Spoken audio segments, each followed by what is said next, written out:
we're going to be doing a simple paint job on the Rapoo V500 gaming mechanical keyboard. I've already featured this in my Kailh Yellow switch overview, so if you want to have a closer look at the keyboard itself, you can check that out. So looking at the keyboard itself, we can see that it's mainly black, with the outer shell and the keycaps being black.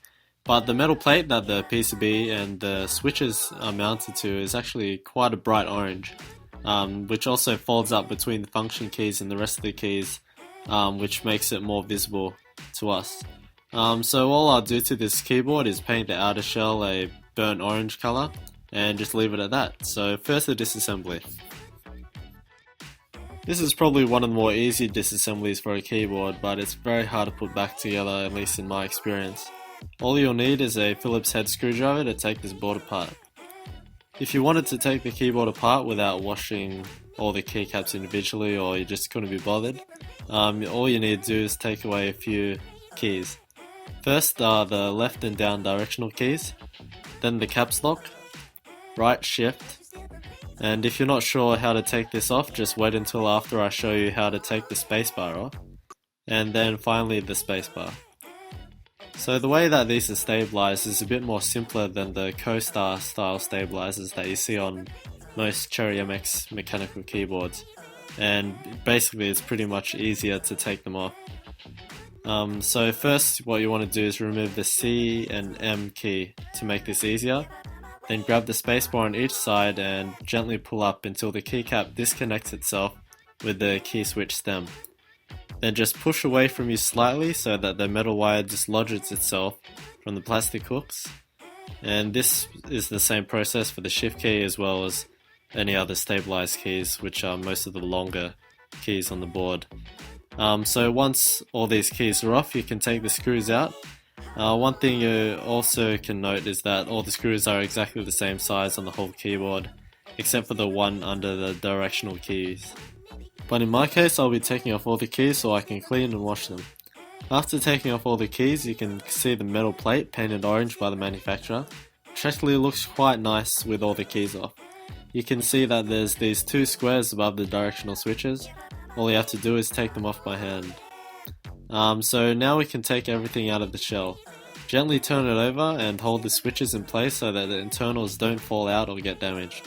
Then the plate will fall out slightly, and pull the plate towards you so that the connection is dislodged. This keyboard has a unique method of connection where we have this connection point on the PCB, which connects to another point on the other PCB, which is housed in the plastic shell. To make this more clear, when putting it back, it's just in reverse.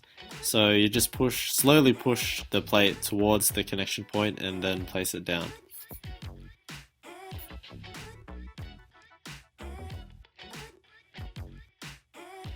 Next is to turn the plastic shell over and you'll see the 4 screws on the back. And as said, these are the same size as the other screws, so you can interchange them if you wanted to. So just unscrew them and we can take the final parts out. To do this, you can use a screwdriver or a pen, and what you want to do is just press down on the plastic to push it out, making sure you don't press down on any of the electronics so you can avoid any possible damage. Then you just pull the wire out of its slot with a PCB, and you're left with the shell itself. Also, I won't be taking the flip up feet off because I won't be painting the bottom, because that's always a pain. And lastly, grab a thin flathead screwdriver or something similar and pry off the LED covers, which is really easy to take off and put back.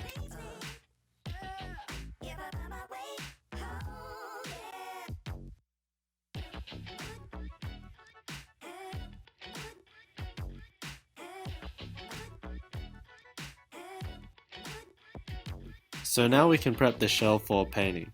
Since the shell is clean and has no scratches or damage to it, I won't be doing a really thorough preparation job for it, since I won't be needing to fill in any scratches or smoothen any rough spots out. So first is the taping with the masking tape and paper. Since I don't want to paint the bottom, I'll make an edge with the masking tape for where I don't want to paint, and then use paper to cover the rest of the area so I can save more tape.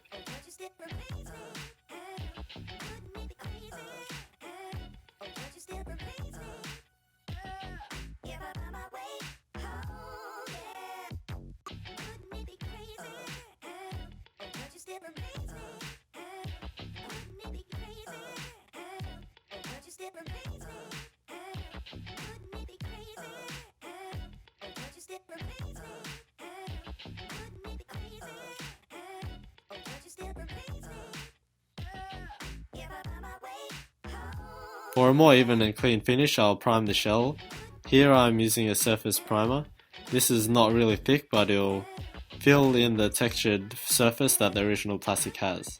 So the equipment that we need: some sort of board to paint on, a respiratory mask, and optional is a spray trigger for a more even finish, which I really like to use. The middle part isn't taped because it doesn't affect any fitting issues with the keyboard, so it'll be fine to get a bit of paint on that area.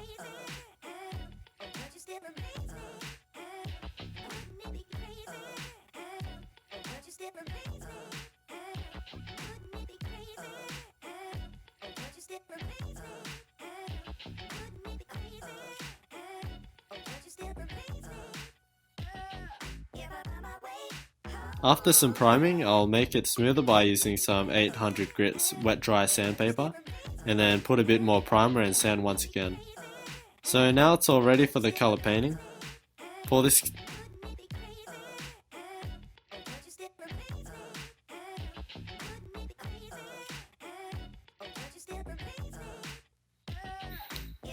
board, I'll be using a different orange to the orange used on the metal plate, since I couldn't really find something that was similar to it.